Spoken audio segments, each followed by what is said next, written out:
Welcome to the Snakes Are Us TV podcast, presented by Southeastern Reptile Rescue. I'm Jason Clark, and it's showtime. Are you ready?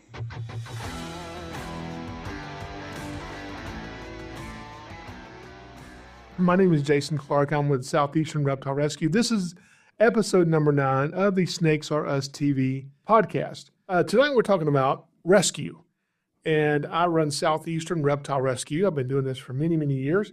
And so I want to give you my perspective on reptile rescue. And I was trying to think of a few stories to tell, and I've got some, and I say this a lot in some of these stories because, sometimes when I tell a story or I film a YouTube video or whatever I'm doing, if I say something I don't like, I'm like, I shouldn't have said that. I can edit that out, okay? With this, I'm on here live, and if I say something, it's there. I can't edit that out very easily. And so there's one story on here. Let's see, is there one story? Yeah, there's a couple stories. There's one story. No, there's two stories that I'm like, you know what? When I thought of these, because these are both rescues, 2 rescues that I did. And I thought, that'd be a good one to tell. Then I'm like, whoa, hang on a minute. I don't know if that'd be a good one to tell or not. I don't know if I want to tell that story. But I think I'm going to tell both of these stories. One has to do with rescuing a tortoise. The other one has to do with rescuing a large python. And the circumstances surrounding it and how we went about doing the rescue is kind of what makes it interesting. And one of them especially, I don't know how it's going to make me look, but I think we're going to go ahead and tell anyway. So let's talk about rescue, and specifically reptile rescue. I don't do any other type of animal rescue, although I do get calls often to do other types of rescues because people think, well, if he can rescue a rattlesnake, surely he can rescue this dog on the side of the road. Not that I couldn't rescue a dog on the side of the road. I don't have the time or the resources to rescue a dog on the side of the road. So I tell them, if I know somebody to send them to, I will. If I don't, I was like, call somebody else. I can't help you. But we get calls for birds of prey often. They'll find a hawk on the side of the road hit by a car with a broken wing, and they'll call me and say, hey, we got a hawk, can you help? And I'm like, no, I can't help it. I'm not licensed. I'm not a licensed rehabber, which maybe we'll touch on that too, what that is. But we'll try to refer them to somebody who can help that. So I don't rescue dogs. I don't rescue hawks on the side of the road.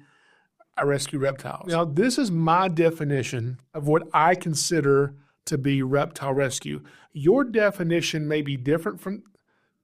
If your definition is different, change it. Okay, mine's right. This is the right definition. Okay, here's what I think reptile rescue is to me. For instance, if you call me and say, Jason, I have a snake in my kitchen. It's on the kitchen floor. There's a snake in my house. Personally, I don't consider that to be a rescue situation. Now, the snake doesn't need to be in your kitchen, and he does need to be removed from that situation because we don't want the homeowner to kill him. We don't want the snake to kill the homeowner, okay? So I understand that. But I have a distinction between what I consider rescue and nuisance wildlife removal. Let me explain what I think the difference is here. And maybe this is simply because of the permitting that I have to do, that Georgia requires. So in Georgia, one license, we went over laws before, so I'm going to go into the licensing stuff with this in detail. If you want to know about licensing reptiles in Georgia, go listen to the podcast about laws, and we go into that. But one of the licenses I have is a nuisance wildlife control license, and that requires me to take a written test and pass this exam, then pay a fee, and then I'm a nuisance wildlife controller. That allows me to go and remove certain snakes that are a nuisance. If you have a rat snake in your house and you call me under Georgia law, I don't care what anybody tells you, I have to have a license to remove that snake. They're protected. So that license allows me. Now, that license also allows me to do other things like catch alligators that are under 4 foot long. I can do bat exclusions from attics, which I've done. It's not fun. I don't like to do it, so I don't tell people I do it, so I try not to do it. I try to stick to reptiles.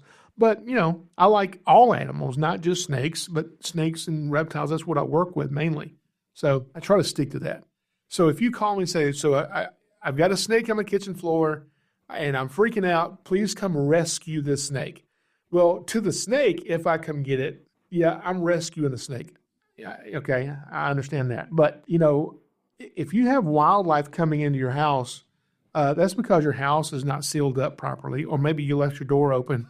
Or like this one house, they had a hole the size of a beach ball in their floor, and they're wondering why they had a possum in their bedroom. I'm like, well, he's coming in the hole that I can crawl through. They don't have holes that big in your kitchen floor. If you call me at midnight to come get a snake out of your kitchen floor, I consider that nuisance wildlife control, just like you would call a pest control company if you have termites in your house. Even though termites are pests and snakes, I don't consider a pest.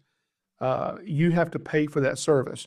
So if you call me to get a snake out of your house, or I have to go into your crawl space, or I have to go into your attic where it's 200 degrees, I'm going to charge you for me to drive over there and do that. Now, it's not 100% of the time. I don't always charge, but most of the time I'm going to charge you to come do that. The reason is, if I don't charge you to do that, Southeastern Reptile Rescue will cease to exist, because I get calls from all over the state to go and remove snakes. So either I just tell you, I can't help you because I can't afford the gas money to do 8,000 calls in a week, or pay me some money and I will drive an hour to your house, pick up the snake and set it outside.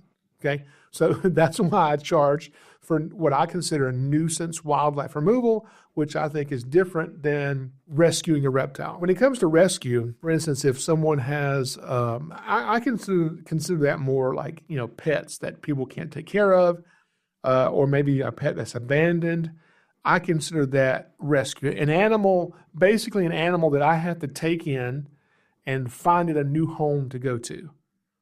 Even though if a snake is in your kitchen floor, I may have to find a new home for it to go to. Not in your house, but a natural home outside somewhere. Years ago, when I first started Southeastern Reptile Rescue, I was so eager to help reptiles and rescue one. If someone called and said, hey, I've got a boa constrictor, can you come pick it up? I can't take care of it anymore. I would drive 2 hours to go pick up their boa constrictor and bring it 2 hours back to my rescue, and then feed it and care for it and find it a home.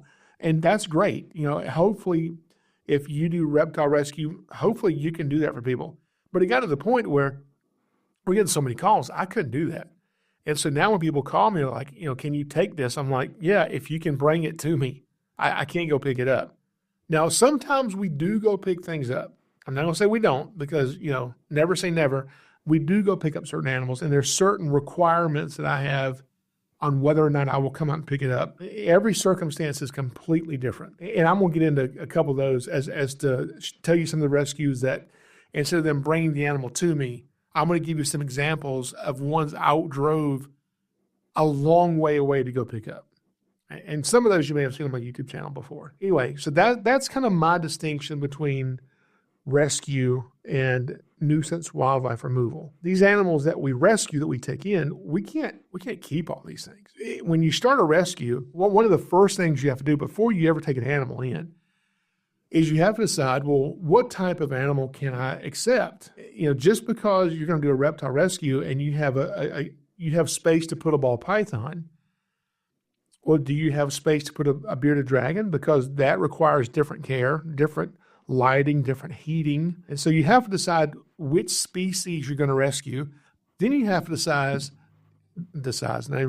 you have to decide how many animals you can take. Because what you don't want is to say, okay, my limit, I'm starting a reptile rescue, I can accept 10 snakes and that's it. And then you get 10 snakes and somebody calls and says, hey, I've got such a sad situation over here. We've got this snake and it's so horrible. It has to have a home. Can you take it? If you say yes, and your limit is 10, then that's not a good thing.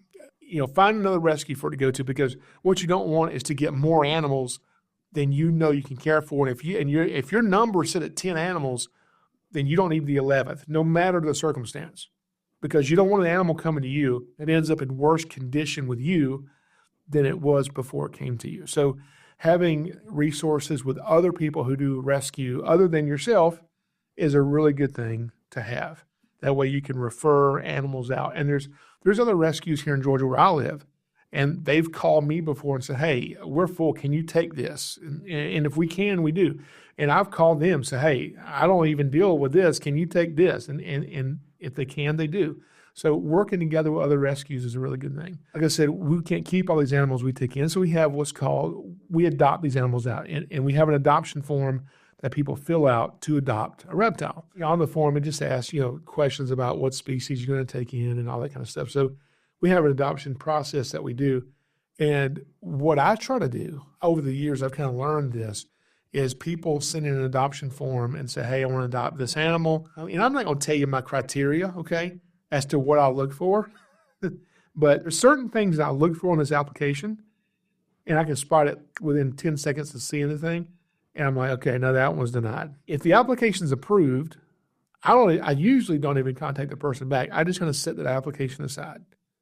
And then when a call comes in that says, hey, we have a situation here, we have this animal, it needs to go somewhere right now, the first thing I do, if it's not something that I'm like, we could use that for education, we need to add that to our collection to take to schools or whatever.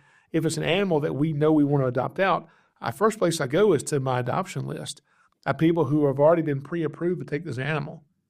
And then I start going on the list and calling these people, hey, we have this animal coming in. Here's what I know about it. Do you want it? And they've already been pre-approved to accept this species. So if they say yes, whoever, because I get them to put the date on there. So I go by date, first come, first serve. And I'm like, if they're approved, I just put them in contact with the person who has the animal. And then I never even see it. I never even see this snake or this lizard or this tortoise or whatever it is. Doesn't even physically come here. It helps the person who's trying to get rid of it, helps them to do it quickly. And the person who's adopting an animal, well, they want it and they can meet up and, get the animal. And now we don't get any funds from that. We get zero revenue from that. But that helps us find this animal a home quickly, And the person adopting it out has to put, doesn't have any medical problems. So we try to find all this information out. That way we can let the person who's doing the adopting know kind of what they're getting into before they say yes to an animal that has all these medical problems or whatever. So that's kind of how we do our adoption process. But sometimes animals do come in physically here that we have to hold for whatever reason. And maybe they do have medical problems, or maybe they do have an issue of legality to where they could only go to a licensed facility. We have that often, a lot of stuff. Oh, so I took a note right here. There's another thing right here. So updating people on animals that they have donated.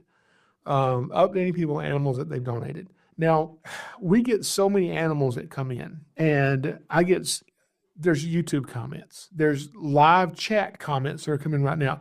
There's comments on Instagram. There's comments on Facebook. There's emails that come in. There's text messages that come in. So even those, I don't get to all of them. Even people who are wanting to book a birthday party for their kid or have me come to their school and do a school assembly. I want to do as many of those as I can, but I don't have a secretary. I need one. I need one. Unfortunately, I don't get to all of them. I answer as many as I can, but I don't get to all of those. So when somebody says, hey, listen, I have a ball python. I've had it for 4 years, and, I just got evicted, and I had to go into an apartment, or I'm having to go live with a family member that won't let me bring my snake, and it's tearing me up. I don't want to get rid of it, but I have to. Can you take it? So we take it in, and we may keep it or we may adopt it out, or whatever happens with it.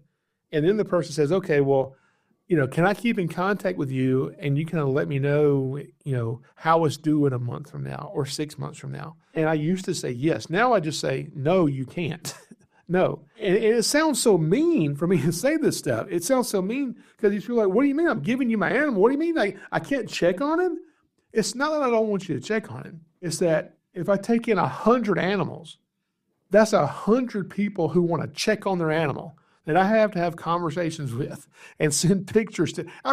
Even me saying this sounds mean, okay? I understand how mean this sounds, but it's not mean. And then we have to care for the animal. And people say, man, so people are just giving you a ball python. You have to go to the pet, if I want one, I have to go to the pet store and buy a ball python. They just give them to you. When these animals come in, people have a misconception that I'm getting this free animal. Every animal that comes in here is a bill. It's a new bill that we have to pay. It's a mouth that has to be fed. It's a cage that has to be cleaned. It's a water bowl that has to stay full. It's heating, it's lighting, it's equipment. So every animal that comes in costs me money. Okay, so this is a cost that's coming into us. It's not a revenue generating thing. These animals coming in, and we're try to adopt ball pythons out really cheap because ball pythons can be hard to adopt out sometimes. There's just so many of them. And so we try to adopt them out. And if it comes here physically, we do, sometimes charge an adoption fee.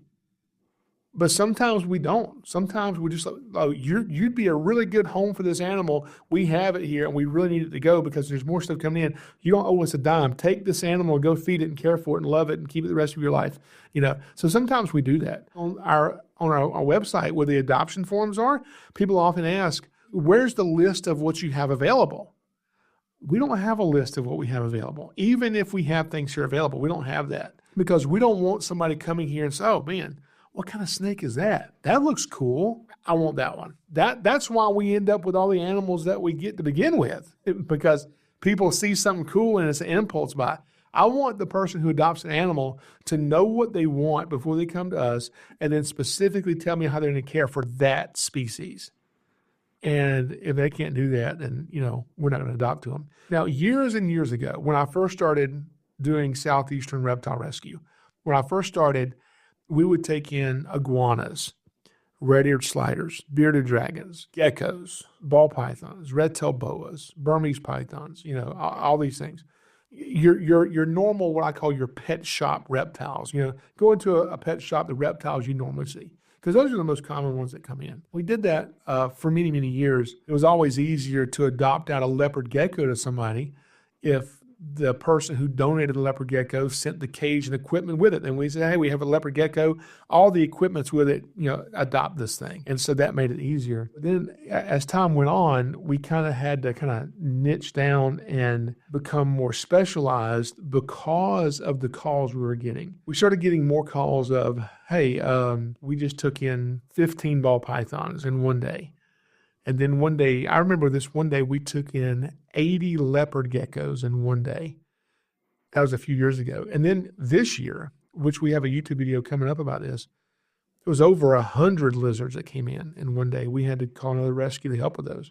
And we'll get to show you that at some point. We have the footage of it. But it got to the point where people were calling and saying, hey, can you take a monocled cobra? I'm like, you have a pet monocled cobra? They're like, yeah. I'm like, yeah, okay, we'll take it. And as the number of that stuff went up, we were getting full with those animals. But if we have tons of bearded dragons and leopard geckos, and then somebody calls and says, hey, can you take several gaboon vipers? I'm like, well, no, we can't because we're full with ball pythons. Or we have 15 bearded dragons. If we can adopt these bearded dragons out, then we can take in, some more snakes or animals, and we can take in the gaboon vipers. Well, in the meantime, where do the gaboon vipers go? Well, they're euthanized. And that's what was happening here in Georgia. And so over time, we stopped taking in bearded dragons, leopard geckos, iguanas, red-eared sliders. So there's certain reptiles we don't accept. And the reason we don't accept them is because there are other reptile rescues in Georgia that are capable of accepting. They maybe get full with them really quick. I understand that. But they can take those in. And there's other rescues. It's harder to find somebody that can take a spitting cobra, okay, or a crocodile in, or 21 alligators like we got a couple weeks ago that we showed you on one of the podcasts. So that's why we try to be particular as to what we accept and what we don't. Speaking of bearded dragons, never say never. So we have taken in bearded dragons. For instance, somebody called and said, hey, somebody's driving down the road in front of my house and they threw a backpack out the window and it landed in my yard and the backpack is writhing around because of the big snake that's in the backpack. And they said, I'm terrified of snakes. I don't even want to look in it. but can you get over here and get this backpack with a snake that's in it? And fortunately, it was not too far away. So we're headed to the house to pick up the backpack. Somebody threw out their window driving down the road with a snake in it. As we get closer, 5 or 10 minutes away, the homeowner calls back and says, hey, I just want to let you know, it's not a snake. I'm like, what is it? He says, it's a bunch of lizards. So I don't want to take in lizards, but we're already there, and these are just thrown out on the side of the road. I can't leave them. So we go there, and it was 4 or 5 adult bearded dragons in a backpack. Somebody threw out the window. So that situation, we took in those 4 or 5 bearded dragons that day. So there's some circumstances where we have to do that. Speaking of animals being thrown out on the side of the road, we got a call one day of a large python on the side of the road. And we've had that call before. I remember when my oldest daughter, Audrey, when she was born, she's 17 years old now. When she was born, she had not even come home from the hospital yet. She was like a day old. And I got a call, or 2 days old, I got a call of a python on the side of the road. I went out, and it was a 11-foot Burmese python sitting on the railing of a bridge. So we went out and got that. So I've caught Burmese pythons and big pythons on the sides of roads here in Georgia before, not because they're coming up from Florida, because people are releasing them here in Georgia. Somebody calls and says, hey, there's a big python on the side of the road, and it's moving. I don't know if it's been hit by a car, but, I mean, it's moving, pretty good. So can you get here? So we get there, and it was a dog bed. Somebody had a dog bed on the back of the truck. It blew out, and I guess the pattern was some kind of a plaid pattern, and it was windy that day, plus the cars are whipping by, and every time a car goes by, the dog bed moves, and so the movement was kind of sporadic, so they just knew this was a python coiled up. It was just a round plaid dog bed, not a python. So we do get calls for bearded dragons, dog beds, all that kind of stuff. Another one, as far as rescuing large snakes. Now this particular one I'm going to tell you about, I've been asked about this, what I'm about to tell you, many, many times. So if you want to go watch this video after this podcast is over, go to my YouTube channel, SnakesAreUsTV, and the video you're going to look for was filmed, I want to say it was filmed in 2020. February 2020 is when I believe it was filmed. And I think the name of the video, I should have looked it up before the podcast. I believe the name of the video is Abandoned House Full of Snakes. Abandoned House Full of Snakes. So somebody calls and says, hey, we are property managers for a rental company who rents out houses to people. And we have a house, and the tenant, we file for eviction, they're gone, and they've left some snakes behind. Can you come get them? And this is like the maintenance man guy I'm talking to, okay? Like the maintenance person. I said, yeah. I'm like, so they've been evicted, all their stuff's gone, so that they've abandoned their property. They're now coming back. Because after an eviction, if you don't move your stuff out of the house, after a certain amount of time, whatever you leave in the house is considered abandoned, and then that person has no legal right to it after a certain number of days have gone by. Well, the eviction had happened, and 2 weeks have gone by. And this happened to be in the month of February, which here in Georgia is the dead of winter. And in North Georgia, where this was, it's really the dead of winter. It's cold in North Georgia in February. And these snakes were abandoned in this house for 2 weeks with no heat, no electricity. There's been some question as to why this was allowed to go on for 2 weeks. Who was responsible for not calling sooner and why they were left there for 2 weeks. I don't know the answers to that. So I said, what kind of snakes are they? He said, oh, like these little pythons. I said, okay. Somebody's got a bunch of ball pythons, so going to go up here and rescue these things. So I went up there, not really intending to film a YouTube video about it. I said, well, we'll film a little bit just in case there's something to it, but, we'll see. So I get there, and I go in the house. It's a 2-story house. And I'm like, you know what? I don't think I'm going to do like a whole YouTube video about this. I had filmed like an intro of me driving through Atlanta traffic, how much I hate traffic. And I said, but I am in somebody's house taking these snakes. So just in case anything's ever said, I'm going to record it so I have just footage of what I took and what I didn't take. Even though the property manager, that represents the homeowner is there. So I just set my camera up on a tripod, and the lighting's horrible, and I'm just set the camera in the corner. I'm just filming me going through snakes and lots of dead snakes, a lot of dead snakes, because it was so cold, and lots of snakes crammed in the cages. But there was not one ball python in this entire house. Not one ball python. There were, I don't know the exact number. I have to go back and look, but a lot, dozens of reticulated pythons, which I happen to have one right here. Now, I always say I don't like taking out live animals on the podcast because if you're listening to it and not watching it, you can't see it. But I just had to show you this. This, I'm sorry, is a reticulated. Hopefully this does not get too crazy with a snake moving around. This is a very young reticulated python. And I'm going to tell you a little bit more about the story of this snake and how we got this snake. This is a rescue that we took in. And now this is not one of the pythons that came from the video I'm telling you about, but it is the same species. And so this snake, I don't know, it stretches out. It's probably 6 foot long. Reticulated pythons are from Asia. They are very long, very skinny snakes. These are known as the longest species of snake in the world. And this one gets much, much bigger than this retic. What is the morph of this snake? I have no idea. The people who gave it to me know what it is. I can call them and ask them. I'm not a snake breeder, so I really don't care what it is. It's pretty. It's I don't know if it's technically an albino. I think it is. It has pink eyes. So an albino something. Anyway, this is a young reticulated python. These snakes get huge, really big snakes. Fortunately, this one's really friendly. The worst snake bite I think I've ever had was from a reticulated python that was half the size of this. And these things just have really big teeth.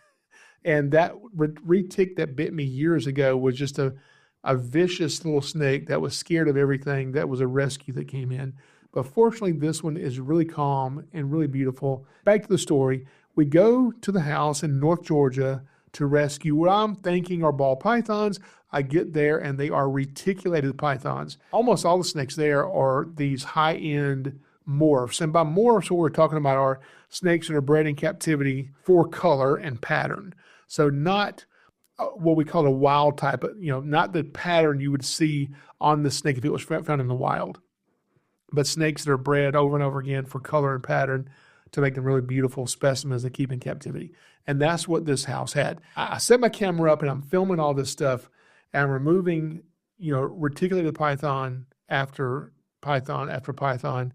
And even they're like, can you get the dead ones too?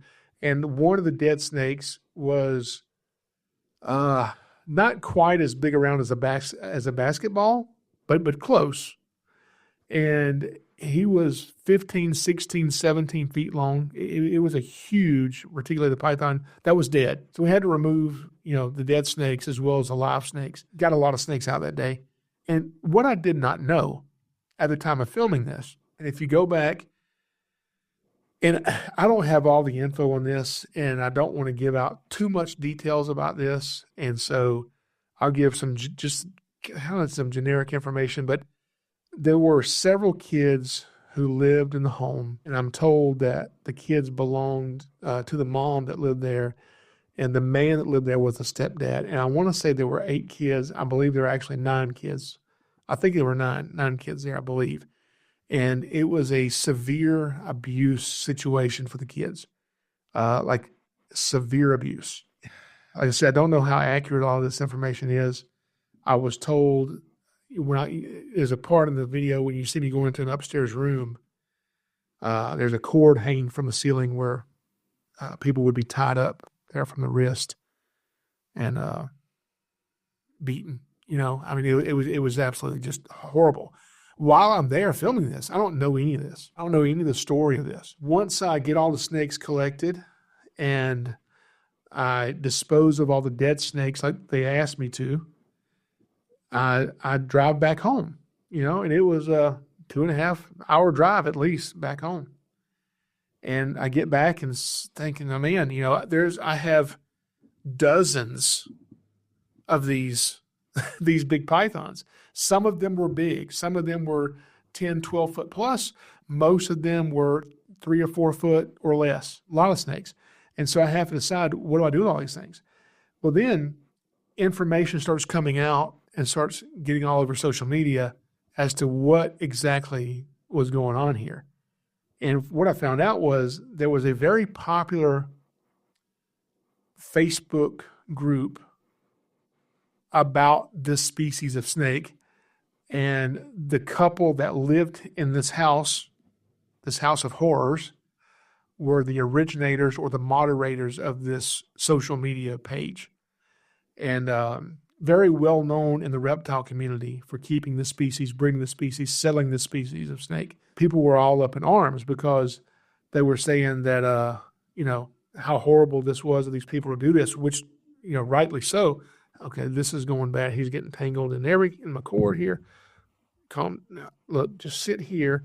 The retics just don't stop crawling. They just want to move and just keep moving. Okay, as time goes on, I find out these people did not just abandon their snakes. They were arrested.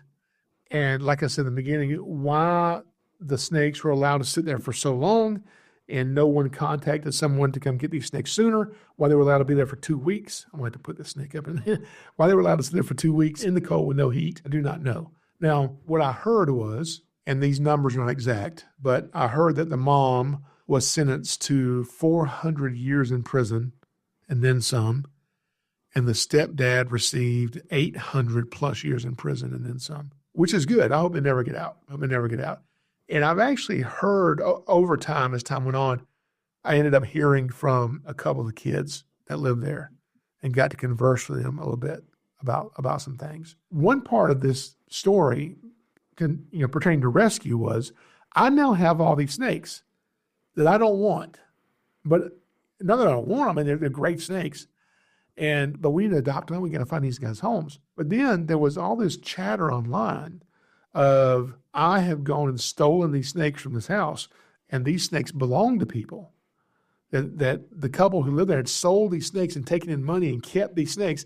And the snakes that you people bought, Jason Clark now has these snakes, and he's got your snakes.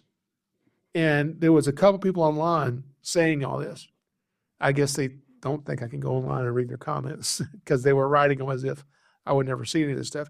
And so, I had to go through a very strict process of adopting these animals out. And I kept these animals free for a much longer time than I normally keep animals before I even offered them for adoption, because I wanted to make it very public that I had possession of all these animals.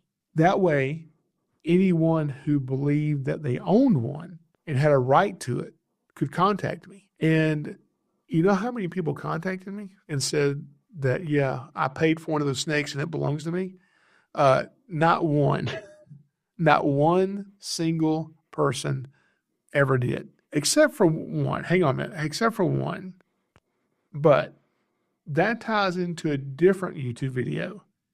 That ties into this one that I didn't know tied together at the time. Okay? Over time, I adopted all the snakes out. I found homes for all of them that were alive, okay? But anyone that claimed ownership of these snakes, I never heard from. Not one single person. But this one woman contacted me, and she said, did you happen to get an anaconda from the house? I said, no, there were no anacondas there. There were only reticulated pythons there. No anacondas. She said, okay, I was just wondering. She said, because I had purchased a green anaconda from them. I paid them money, but fortunately I was able to get my money back. I guess she did a dispute with her credit card or whatever, PayPal, whatever she did, and she got her money back. So she was not out of money or anything, which was a really good thing for her. And so, but I didn't get an anaconda from there. But as time went on, I got another call that was maybe an hour away from where this house was located. And the guy simply said, I have a pet anaconda. Can you come take the snake? Because I'm living in a tent and I can't keep my tent warm enough to keep my anaconda in the tent. So I said, what? Okay. So I drive up there, and the video's on my YouTube channel. I think it's called The Man Who Lived in a Tent with an Anaconda, something of that nature, okay? And I go in there, and it's this huge, giant military tent with a gravel floor, big screen TV, and a big wood-burning heater. It was actually quite warm in there. And I go in, and he's got these two huge 55-gallon aquariums, and both aquariums have no lids on these things, but they're packed with like really thick amounts of pine straw just shoved in there. And so he goes over and pulls the pine straw back in the aquarium, reaches in and pulls out like a 4 or 5 foot, young anaconda, and hands it to me and says, got one more. And then he pulls out a boa constrictor, hands it to me. And so we take it, we leave. And, the story of him, he's a veteran, it's a really sad story in itself of him. You can go watch that on my YouTube channel too. But a long time later, information came out that not him, but another individual broke into the house where the retics were abandoned. And this individual stole the anaconda and the boa constrictor and later gave it to the man who lived in the tent. I didn't find this out till, quite a while after that, after we had, finally adopted those animals out. Sometimes when we go on these rescue calls, a lot of times we don't really know, we don't have the information as to really what we're getting into here. So sometimes we have to kind of hang on to these animals to find out all the info and, who the owners are and that kind of stuff. Which brings me to a story of rescuing a tortoise. I know you're getting antsy. Do I need to put you back in your box down here? Hang on. So I got a call one time of a tortoise that was wandering down the road, which we get a lot, especially sulcata tortoises. They're from Africa. They're the third largest species of tortoise in the world. They're legal to own in the U.S. They're often sold in pet shops. They're the size of a 50-cent piece or smaller. They put them in a terrarium and they raise them. They get big enough to put in the yard. They graze on grass. Then they get big enough to turn into bulldozers and knock down a fence and go for a walk. So we get a lot of these tortoises that come in. Sometimes we're able to find the rightful owners and just give them their tortoise back because these things eat a lot. So if I find your tortoise and you can prove it's your tortoise, I know you're caring for it, and it belongs to you, then take your tortoise. That's fine. So we had that a lot. But this one time we had a call come in for a tortoise that was wandering around and ended up showing up on a roadway, and someone got it and contained the tortoise in his backyard. And then I have to drive like an hour to pick this tortoise up. So I get the tortoise back home. Ow, this snake just bit. I told you, he just bit my elbow right there. You see that little dot of blood? There. What'd you just bite me for? I know you want to go back in your box. Okay. So first time getting that. No, you know what? I think I got bit by that caiman on the podcast. First time getting bit by a snake on the podcast. Now don't get me good because this is not a snake. Let me see. Look, there you can see it. It's a little drop of blood. See that? Just one tooth went in, and for some reason, I'm going to stick you back in your cage. Come here. Listen. I want you to go back in your box over here. Okay? Don't be biting anybody else. Naughty snake. These things just love to climb. And like the whole time, some snakes you'll hold them, they'll just sit here like a ball python, just chill out. Retics are usually not like that. These guys like to just keep on moving. Hang on, I'm putting them back in this box. Give me a second here. Get down here, buddy. Yeah, go in there. Good. See, I put him in here, and he just curls right up like that's where he was wanting to go. Okay, so, look at there. There's my bloody elbow. He bit by now, he barely got me, too. But that's just like one tooth that just kind of nicked me. But those guys, they have some big teeth. You didn't know you can get to see blood tonight, did you? All right, got some blood going on. So we ended up getting the anaconda, the boa constrictor, and a bunch of retics. Go watch those videos on there. But now back to the rescuing the sulcata tortoise. So we get the sulcata tortoise that comes in, and then somebody calls us, hey, where you got this tortoise? Is this where you got it? I'm like, yeah. I'm like, okay, so we run this educational facility near there, and we rescued that tortoise last week. I said, you did? They said, yeah. The guy that owns it, it keeps getting loose from him. And it got loose, and so somebody saw it walking on a dirt road, and so they picked it up and brought it to us. We kept it for a while, and then announced on Facebook that we have this new pet tortoise that was rescued. And then the owner comes and says, hey, that's my tortoise. Give me my tortoise back. And he provided photos of it. But it was a weekend. We were closed. It was a holiday weekend. We're closed on Monday as well. And so we just told him, yes, this looks like your tortoise. You can have your tortoise back. That's fine. But you can't have him back until Tuesday because, we have people care for the animals, but the staff who needs to be there to meet with you to give you the tortoise won't be there till Tuesday. So Tuesday come and you can have your tortoise. Well, this was unacceptable to this man whose tortoise had escaped because his fence was inadequate. And he went to the news media and claimed this nature center had stolen his tortoise from him and I knew the people at this nature center. This was not their character. And he just trashed them online for no reason. And so anyway, they're telling me that the tortoise that you have that's the tortoise. It came from the same road. And the photo, that's his tortoise.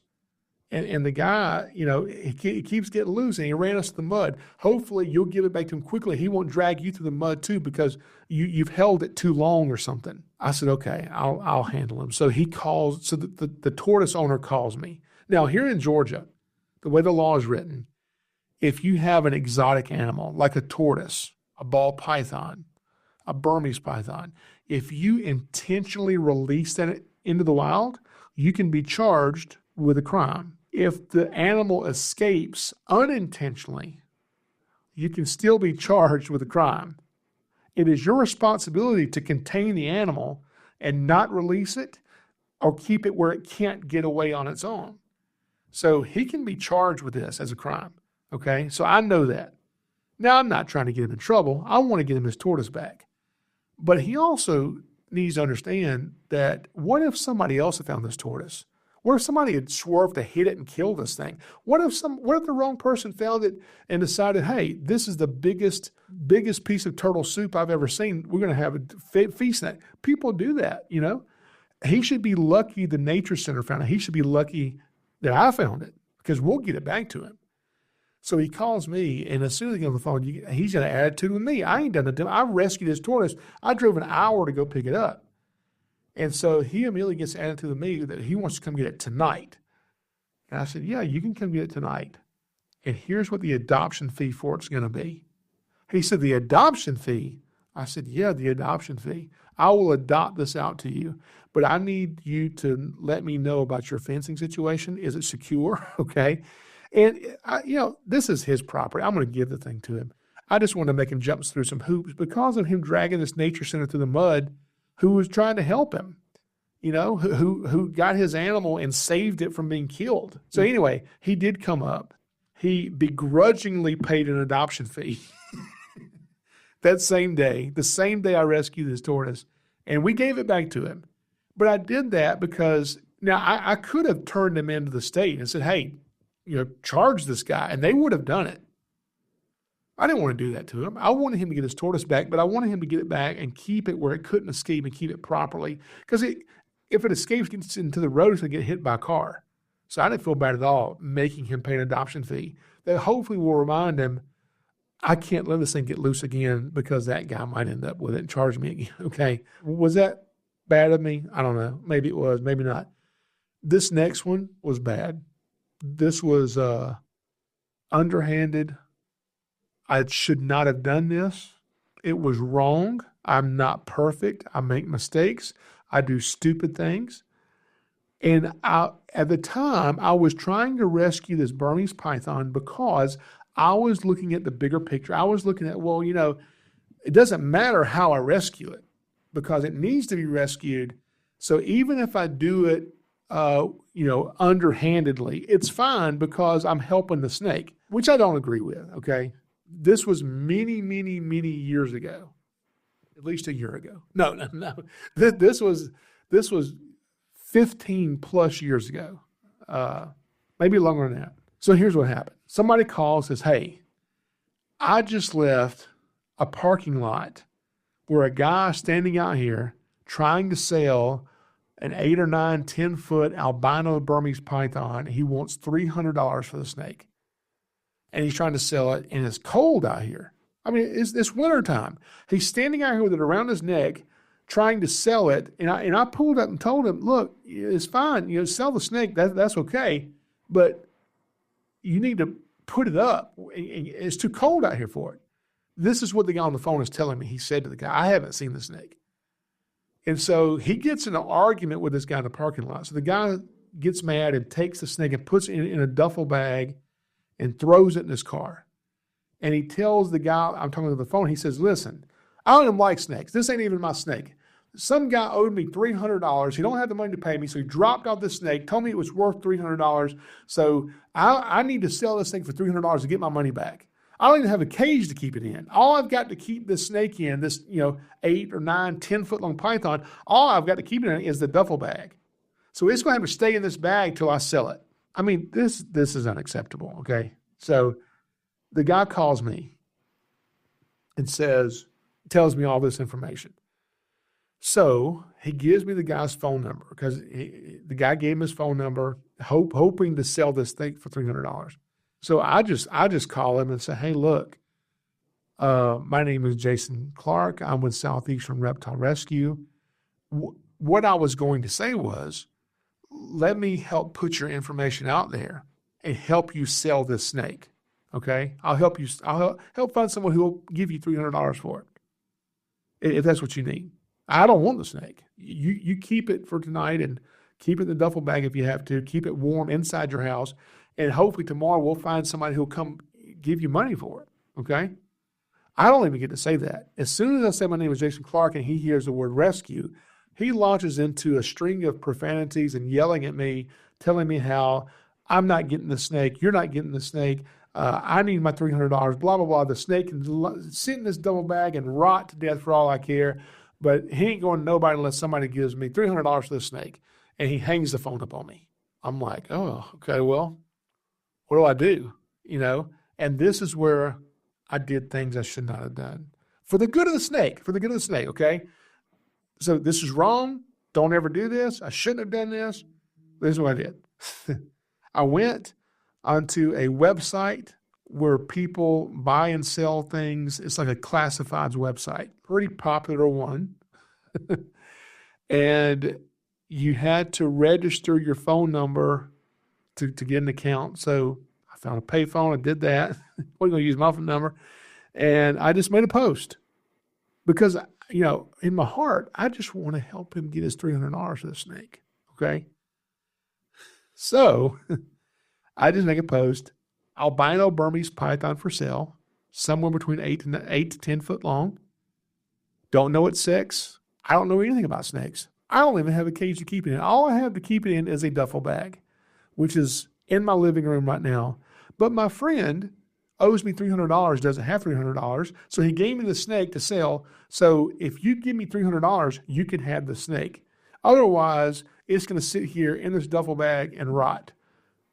Basically, I put in the ad what he told me. And then I put his phone number in there with it. That's the bad part. Should I have done it? I should not have done it. It was horrible of me. It was underhanded. It was not Christ-like. I'm a Christian. This is not what people should do. I'm not perfect. I don't like that I did this, okay? But I did it for the snake. So I posted it and didn't do anything else until the next day.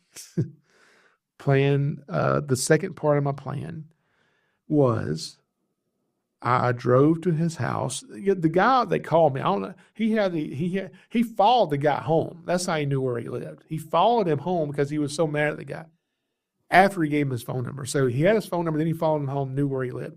So he gives me the address, And I drive about a half a mile away from the guy's house. And I'm like, I don't know who this guy is. I don't want to go up here. He's already cussed me out on the phone. I don't want him to shoot me in the face or something, if I go up to his door. So I call the police and I say, listen, I just need to go to this guy's house. I don't need y'all to do anything. I just want you to be there. That way, if he shoots me, you can say, that's who shot me, and you can get him or whatever. I said, I'm going to go in his house. I'm going to argue with him. I just want to go up and introduce myself to him and see if I can help him find a home for this snake. And so, I told the cop, I just need you just to pull up there and you can sit there. You don't have to get out of your car. Just sit in your car. If you hear me screaming, get out of your car at that point, okay? So he says, okay. So he pulls up there and the cop stops in the driveway and I pull up and I walk up to the guy's door and looking back on it, I think the guy thought I was some official thing because the cops are here. This guy's now here. So this is a whole thing. So I go up there and I said, hey, my name is Jason Clark. I run Southeastern Reptile Rescue. I spoke with you briefly on the phone yesterday, and his whole demeanor has changed. He is a broken man. And he comes out, and I'm laughing because it's not funny. It's not funny what I did to this guy. It is not okay. I should not have done this. He comes out, and he says, listen, I don't know anything about this snake, and I don't want it to die. But I've had hundreds and hundreds of phone calls about this snake. And people want to, where are they getting my number from? I don't know, off the internet. I don't even have the internet. I don't know how the internet works, okay? Will you please do me a favor? Would you please take the snake? If you would take the snake, I will pay you to take the snake. I said, sir, I don't want the snake. And you don't have to pay me anything. But I do have a list of people who will adopt the snake. And I will give it to them for free and it'll have a good home. He said, if you do that, you're my hero. Please take it. I said, I will do that for you. I took the snake, adopted it out within 15 minutes of leaving the house to its new owner, and it went to a forever home. I did not tell him why people were calling his house a few hundred times. Was that right? It was not a good thing. I have repented of that. I'm not that person anymore. I will not do that again. But that snake was saved and it was rescued in that manner. Please don't ever do that. Okay. So we're almost done here. But one last thing I wanted to mention. So this retic that just bit me on the elbow, and I think blood on my desk. I got blood smeared on my elbow here. I'm going to have to. Anyway, real quick, before I get to the last thing, I'm bleeding here a little bit. People wonder, well, what do you do? What is first aid for that? I mean, that snake eats rats and, rodents, and in his mouth full of bacteria. The answer is no. Infection from snake bite is something like 0.01% of bites get infected. Their mouth, even though they eat rodents, their mouth is cleaner than your mouth. When you eat food, you get particles of food stuck in your teeth. That grows bacteria. Then that can cause problems if you bite somebody. Whoever you bite would have more trouble from infection than whoever gets bit by that reticulated python. So first aid for this is what I just did, wiping it off with a paper towel. I will clean the blood off my desk once the podcast ends. Okay. There's probably not a lot of blood, but it's probably a little bit there. So I'll clean that off. If you want to be, do a really good job of first aid, wash it with soap and water. Okay. But that's about it. So infection from snake bite is extremely rare and not something we worry about. It doesn't matter if it's a venomous snake or non-venomous snake. If you get bit by a venomous snake, you have a lot more to worry about than infection.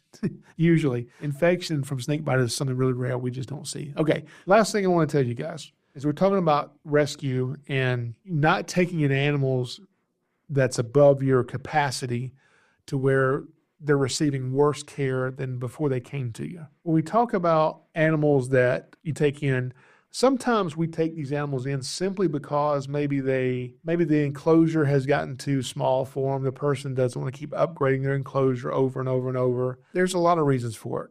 And some people will say, well, if you're going to get an animal, keep it for the rest of its life. It's not okay to be getting rid of an animal. And I see the merit in that too.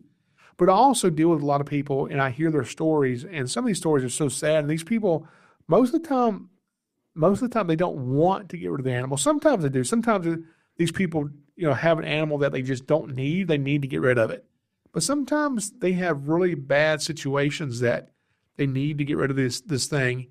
And I think it's better to do that than to let the animal suffer. But for instance, here's for instance, the reticulated python that bit my elbow that I just had out here on the podcast, that was a rescue. And let me tell you how that snake came in. And I don't know if these people are watching or listening to the podcast, but that is a reticulated python. And I think the guy bought it for his daughter. His daughter's young and doesn't know a lot about snakes, but is trying to research ball pythons to see how to care for a ball python properly. And the mom and dad are trying to help her do that, to care for the snake properly. So they take her to a reptile expo to buy a ball python from a breeder. They buy this reticulated python instead that they were told or thought was a ball python. And they had this thing for several months, and it's growing so fast and is getting much bigger than any ball python should ever be able to get. And they start doing more research, and as we look at pictures of more ball pythons, this just doesn't look like a ball python. And then they realize this is a reticulated python, and they contacted the breeder. The breeder would not give them a refund or something, so they were not too happy about that. And they had paid a lot of money for the snake. And then they just said, you know what? We can sell it. We can go sell this snake somewhere. We don't want to do that. We want to give this thing to you, and you can keep it for education. You can adopt that, whatever you want to do with it. And so that's how we ended up with that snake. Should these people have known it was a reticulated python, not a ball python? I guess maybe they should have, but I understand how they made the mistake.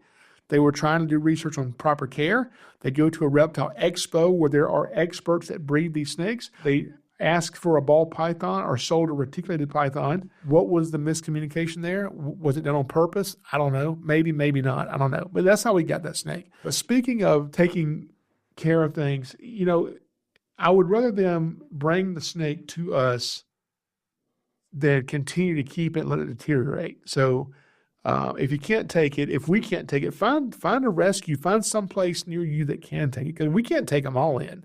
A lot of times we have to say no because we get full so quick with stuff. You also want to make sure that instead of just taking care of the snakes, you're also taking care of yourself properly. And this is something I've been trying to work on with myself. You have to treat just like you treat your animal with dignity and respect and honor, and you care for your animal, you also need to do the same thing for yourself. And a lot of people don't do this. And one thing I always try to remember, if you're not growing, you're dying. If you're not moving forward, you're moving backwards. If you're not progressing, you're regressing. Okay, you're never sitting still in life in anything that you ever do. If you keep finding yourself in life repeating the same cycle over and over again, the problem might be you. Like a snake, like a tortoise, like an alligator. Sometimes you outgrow things, and sometimes outgrowing things can be different for everyone. It can be the music you listen to. It can be TV shows that you watch, or too much social media time that's stealing your time away from your purpose. And the ones of you that are here that think you don't have a purpose, you need to come to this understanding that you do, okay? You have a purpose, just like your fingertips are unique. There's no single person on the face of the earth that is like you. Now, you might find a person who looks like you, who acts like you, who thinks like you, but you'll never find a person that's exactly like you. You have a very specific purpose you were created for, that only you were created for, that no one else was created for. Now, if you have not found out what that special thing is about yourself yet, that's okay. First thing you need to do is start taking care of yourself. I'm talking to myself just as much as I'm talking to you. For instance, one thing to take care of myself is over the last year and a half plus, I decided I wanted to start losing weight. And I wanted to still be able to live and not be a psycho about it, okay? And so I just started doing simple things like watching what I eat, still eating junk food, but not eating as much junk food, not eating late at night, not drinking sodas and sweet tea. I love sweet tea as much. I mean, hardly ever drink. I drink it some, but hardly ever. And drink water and drink a lot of water. I try to do, if I can, a minimum of a gallon a day. Do I always do a gallon a day? No, I don't. I try to do a gallon a day, sometimes a gallon and a half if I can. And then as I started doing that, I started losing weight.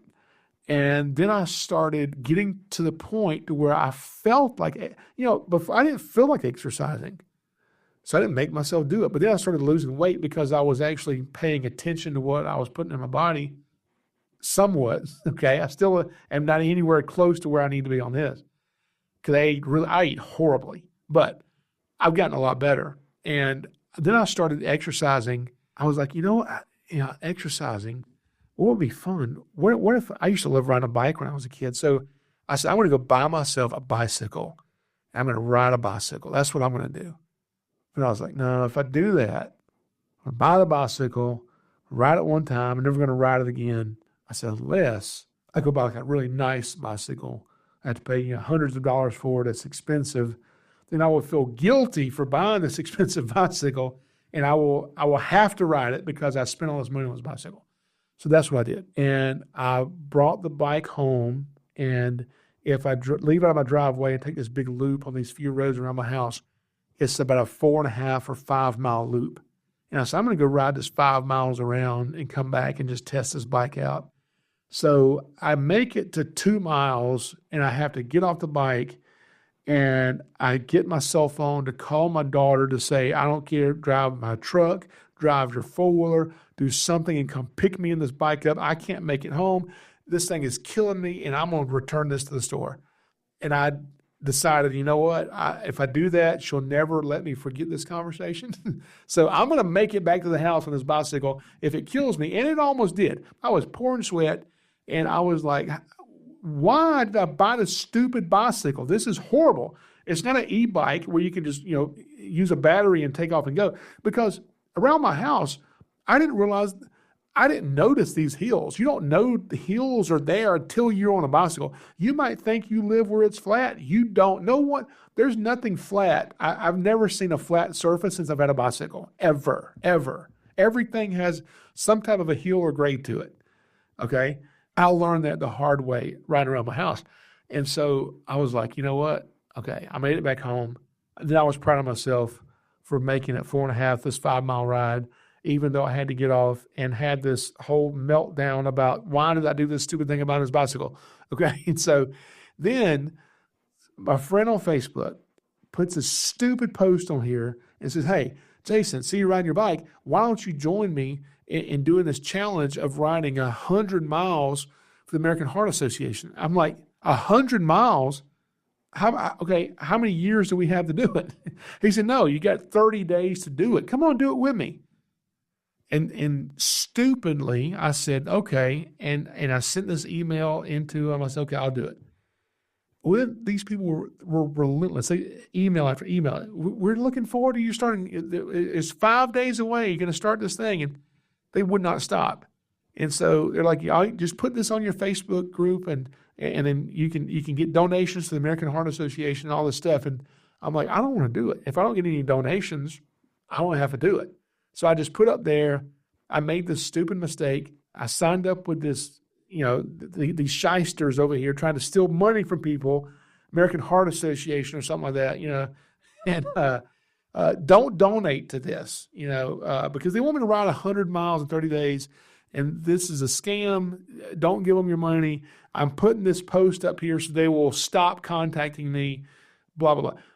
Well, I got a few $100s in the first day. And so I was like, oh, God, I'm going to have to go do it. So I was, okay, how many miles do I have to ride a day to do this in 30 days? And I started doing it and started getting better. And I was dying the entire time. And then I ended up going on a vacation to Disney World with my kids. And I realized the deadline's tomorrow. And I've only ridden 75 miles. These people have already donated all this money. So I get to Disney at like 10 p.m. We check in, and I'm like, oh, God. I get my bike out, and I spent, I don't even know, into the night because I ride slow. I got a lot to carry on a bicycle, and I ride slow. But I rode 25 miles that night, and it about killed me, but I did it. But then I got to the point where, this morning I rode 7 miles this morning. 2 days before that, I was in Florida, and I rode 22 miles, on some trails there. And so I can ride, 4 or 5 miles is nothing to me now.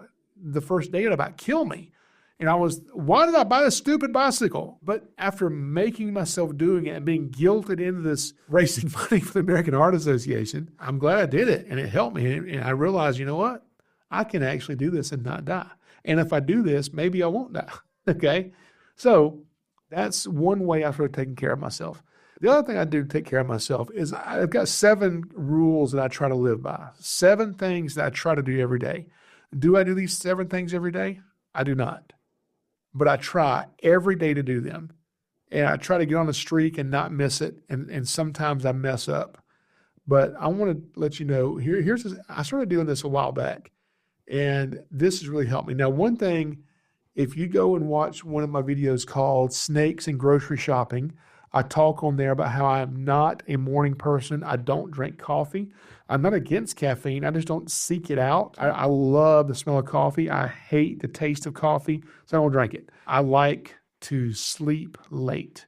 I like to stay up late. I don't like to get up early. But I keep hearing all this stuff about how you need to get up early. I joined the 5 a.m. club and all this crap. And so I get this book about the 5 a.m. club and all this stuff and talk about all the benefits, all the stuff you get done, because I've got a lot to do. Running this restaurant, I have a lot to do. And so I said, okay, I'm going to start getting up at 5 a.m. and I'm going to exercise. And I'm going to do these 7 things. Now, these 7 things, you can modify these things for you specifically, but I'll tell you what my 7 things are, okay? The first thing I do is I get up in the morning because you don't just want to just take care of your body. You want to take care of your body and your mind and your soul, okay? Take care of all 3 because if one of them is not being taken care of, the other 2 are not going to be in sync with that. So you're going to be out of sync, okay? And so number 1 of my 7 rules, I get up in the morning and I spend time with God. This is hard to do when you've been up late and you got to get up early and you got to go do something and you're running late, but you have to spend time with God, so you have to get up a few minutes earlier, and it's very hard for me to do. But I try to make myself do it every day. Do I do it every day? I don't. Now, spending time with God for me, what does that mean for me? It means I've got this little speaker, this little Bluetooth speaker. I set it up by my bed, and I get praise and worship music. It started on my phone, and that's what I listen to as I'm getting ready in the morning. And that's me, praise and worship, spending time with God. That's my number 1. The second thing I want to do every day is I want to read my Bible every day.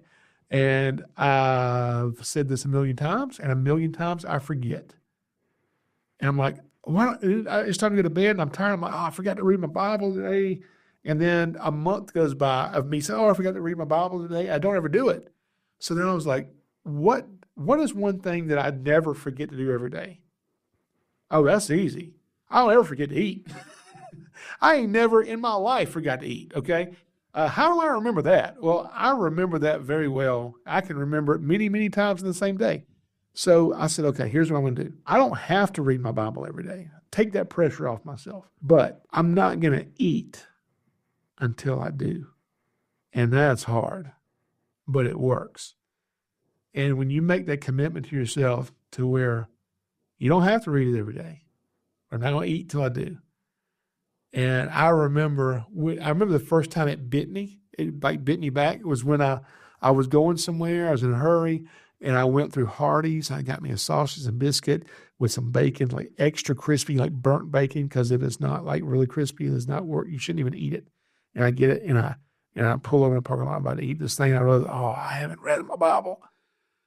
So I sit the sausage and biscuit on my hood. I get the Bible, and I read just one chapter, 5 minutes. And I ate my cold sausage and biscuit after that. But I did it, okay?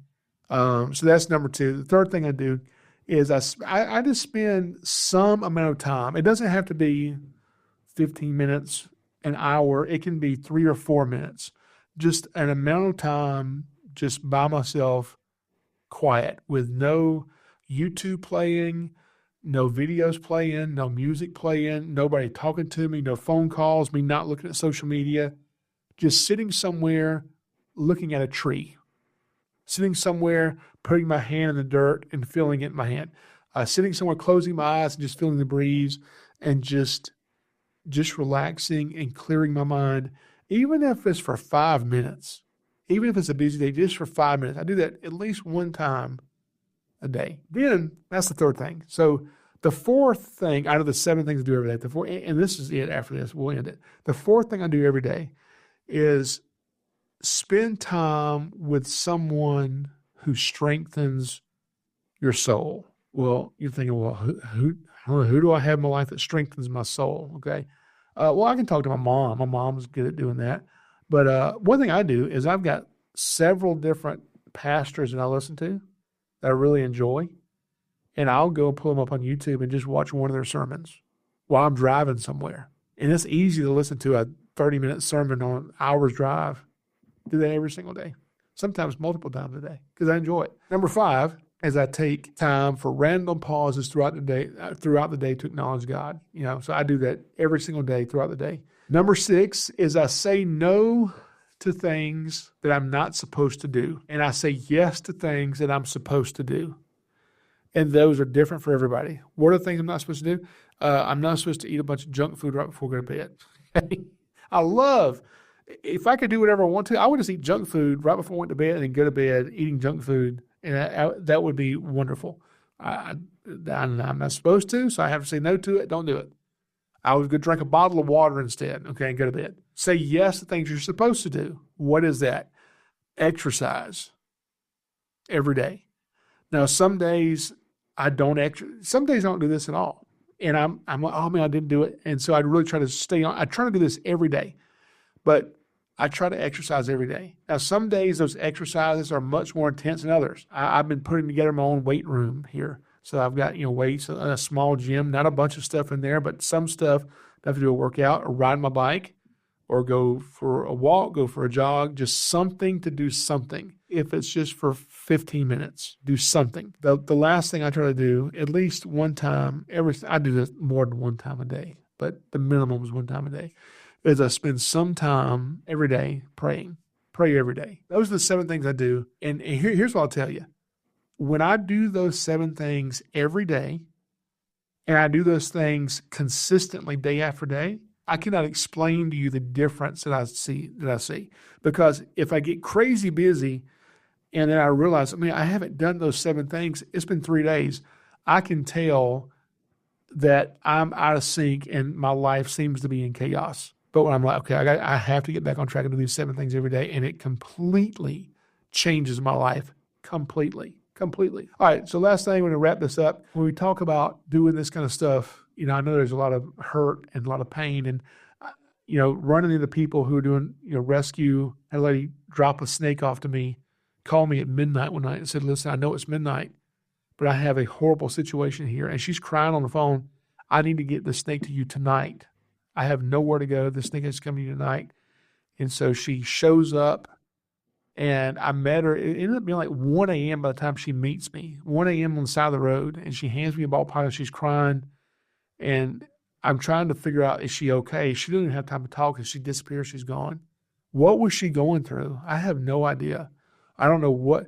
And so every single person that you meet, you have no idea what this person may be experiencing in their life.